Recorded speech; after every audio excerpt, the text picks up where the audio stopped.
The Forgotten Knowledge beta update is here, everyone, and contrary to how things may appear in the official post here, it is a big one.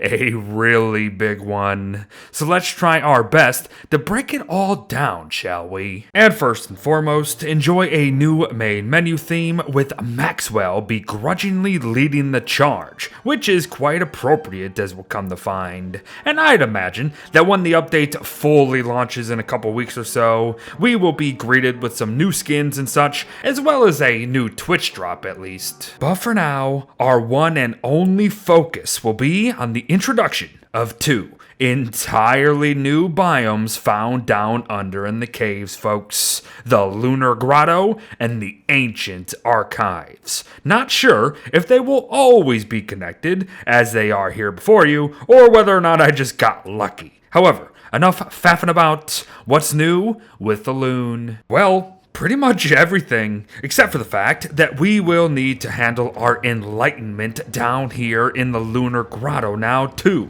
This also means the presence of gestalts, mind you, but let us also remember that apart from this filter that people don't like, and just getting a bit sleepy from gestalts hitting you, enlightenment poses zero threat, even down here it seems. That said, while they may not pose a threat to us, these greater gestalts come together as the arch enemies of nightmare creatures. For you see, come the highest stage of a nightmare cycle, nightmare ramparts and nightmare fissures burst out of the ground near the edge of the Lunar Grotto and start spewing out nightmares like crazy, starting a huge battle down under where these gestalts will fight to defeat them, or at least hold them off. And oh boy, that war that I've been teasing for years has begun, everyone. Charlie versus the Moon. However, greater gestalts are not the only new mobs down here. Oh no.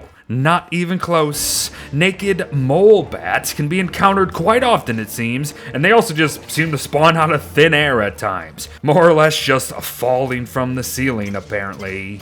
They are small mobs with an easy kiting pattern, low health, and low damage overall, and they will drop guano, monster meats, and occasionally their nose. No, seriously, naked mole bats sometimes drop naked nostrils that when eaten restore 12.5 hunger, minus 10 sanity, and 3 health each when raw. But cook them, however, to enjoy 18.8 hunger, 0 sanity, and 8 health per munch, which is actually quite good, all things considered. But speaking of munching, naked mole bats appear to eat fruit left on the ground within this biome, and do so by literally smashing their face into the stuff. And I mean, who doesn't do that? And finally, they do actually sleep, and even have burrows of their own, which they appear to create after they are left for a little while, as yes, they are automatically hostile creatures. Not sure if they actually collect things and bring them to these burrows, but we can shovel them at least for some loot, which is interesting. But what I'm more interested in are these guys, everyone. Mush gnomes. Yet another mob that seemingly spawns at random near mush trees as we venture through this biome. Mush gnomes are not a hostile creature at all, but can still do some damage along the way, even outside of combat. For you see, new spores called lunar spores appear throughout this biome via chopping lunar mush trees and from these very mush gnomes during combat. And when we get close to these spores, they explode after a couple seconds, dealing damage to anything nearby. But they are very easy to dodge because of that. Just note that you can't catch them either, they will instantly explode. Now, mush gnomes are very easy to murder, as it looks like the spores are their only defense, and when you do kill them, they will drop 2 to 3 living logs, which is absolutely fantastic, as well as a new type of mushroom, the moon shroom. When raw, it will restore 12.5 hunger and 10 sanity, which is rather nice actually. But I would refrain from cooking them, as things go south very quickly with minus 12.5 hunger and minus 10 sanity. Oh no, not good. That said, just cook them another way for a brand new recipe called mushy cake. One of each type of mushroom for a shroomy dish of 25 hunger, 10 sanity, and 0 health. Not bad. And it looks pretty great too. And yes, as you can guess, these new lunar mush trees will drop a moon shroom when you chop them down. But only one, mind you. Plus, beware the spores as you go about chopping them as well. Now, while it looks like we can plant these new shrooms within mushroom planters, I think the entire process is a little done broken for the time being. But remember, this is a beta after all. So moving on to the bulbous light bugs, the new carrots of the Lunar Grotto essentially. And what I mean is, these light flowers we find are actually going to be light flowers, and will spawn these teensy tiny little mobs when we go to pick them. Bulbous light bugs can be captured via bug nets and murdered for light bulbs, and that does seem to be their sole purpose really. However, if there's more to them, let us know.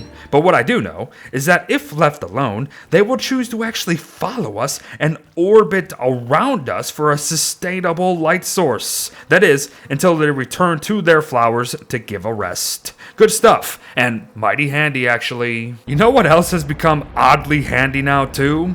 Earthquakes. Because when in the Lunar Grotto, an earthquake can drop moon shards, moon stone, carrots, and even stone fruit of all things. It's very specific, yes, but I just love this touch. It truly makes the biome feel unique and as its own. Very nice. But speaking of moon shards, tons of these little pools can be found within the biome, and we can choose to mine the moon glass boulders within them for some moon shards if we wish. Plus, there will be a couple huge pools with massive boulders that we can also mine for some moon shards. Just more of them, of course. Now, I figured that a full moon would actually regenerate these things, as one does on the lunar island, but it seems as if they just regenerate over time by themselves. Rather quickly, too, so have fun with that. Oh, and yes, we can dig up the new turf, and it is called mutated fungal turf. So,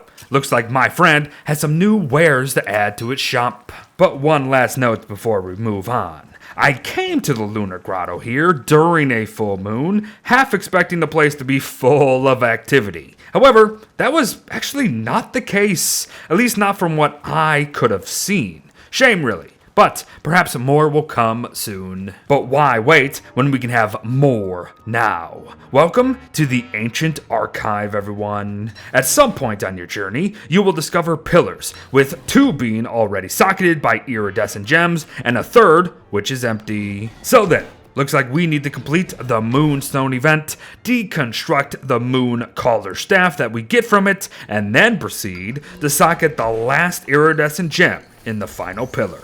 Do so, and the game will light up the Ancient Archive, make some spooky noises for a good minute or so, and just whatever the heck is happening. Whatever we did was just either really important or something stupid.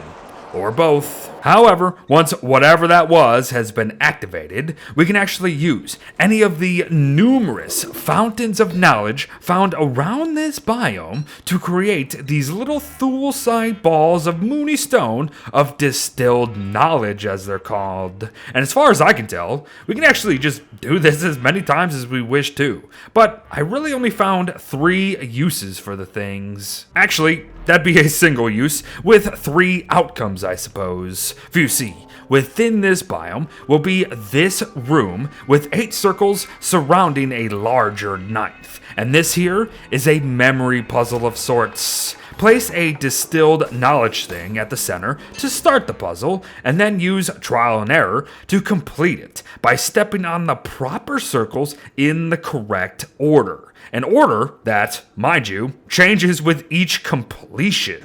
The distilled knowledge will then open if done right, sharing a new recipe with us like collected dust here. And collected dust can be tossed together with most anything, it seems, in this thing, the ancient kiln.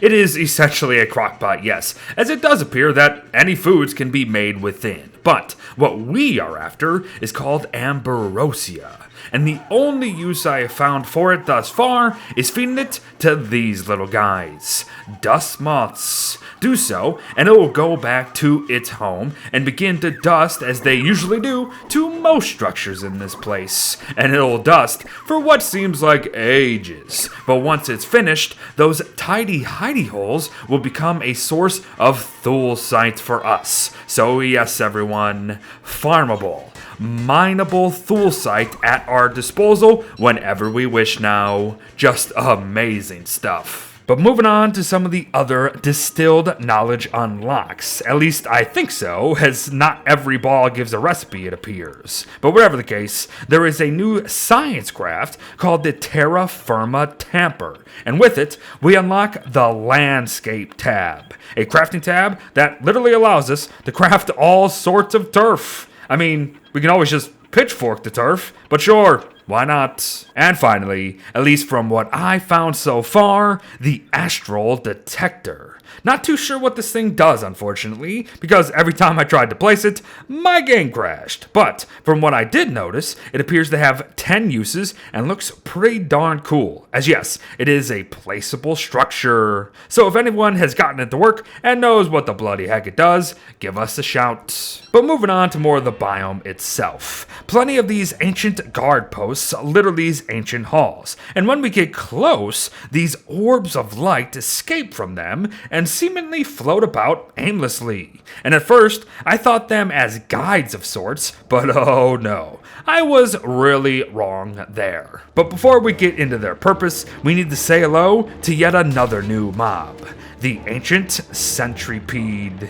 These terrifying machines have a rolling attack for ranged engagements, have a basic melee attack, can stomp on us if they choose, have over 1,000 health, and are quite possibly indestructible at the end of the day. For you see, even when you do manage to quote-unquote kill them, what is left is a pile of scrap that can be damaged even more, yes, but it's a pile of scrap that regenerates health over time, as well as being incapable of falling below 33-ish health, it seems. Yup, they repair themselves, folks, but they do need a little help to come all the way back alive. Thus, the orbs. The orbs from these guard posts seek out and constantly revive these centipedes to give us hassle as we go about our business in the ancient archive over and over and over again. So be very mindful there. Several last mentions here.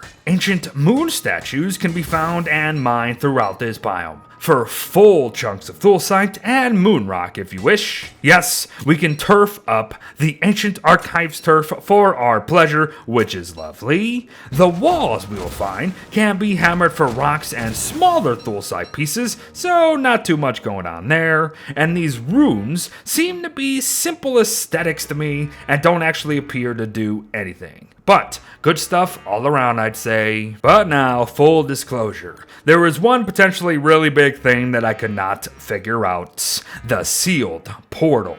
So, if anyone knows, as of the update's recent release, what this is all about, please let me know. Actually, I lied. There are other things I couldn't quite get a grip on within the beta here, like mysterious energy. Honestly, it's likely cause it's not actually fully implemented yet, but still, it's a thing. What are also things are the Celestial Sanctum icon and the Celestial Sanctum ward. Two new pieces of yet another celestial altar that can be constructed on the lunar island via celestial fissures. How or where do you find these pieces? I'm not entirely sure for the moment. But alright then, a third altar for a third option for celestial crafts. Surely these must be leading to something eventually. That said, there was one hidden recipe that I did stumble upon: the Milkmaid Hat. Using a very specific set of ingredients, including the new naked nostrils, we can wear a hat that may drain our sanities while wearing it, but will also restore 4 hunger every 5 to 6 seconds over time too. So that's interesting stuff. But for now, there you have it, everyone. The Forgotten Knowledge Beta Branch update for Don't Starve Together. And one that is way bigger than any of us expected, I imagine. Lots to do, lots to digest, and likely lots more to come to boot. I like it. I like it a lot. Thanks for watching, folks. Well wishes to all. Have fun down under. And I'll see you in the next one. Bye-bye.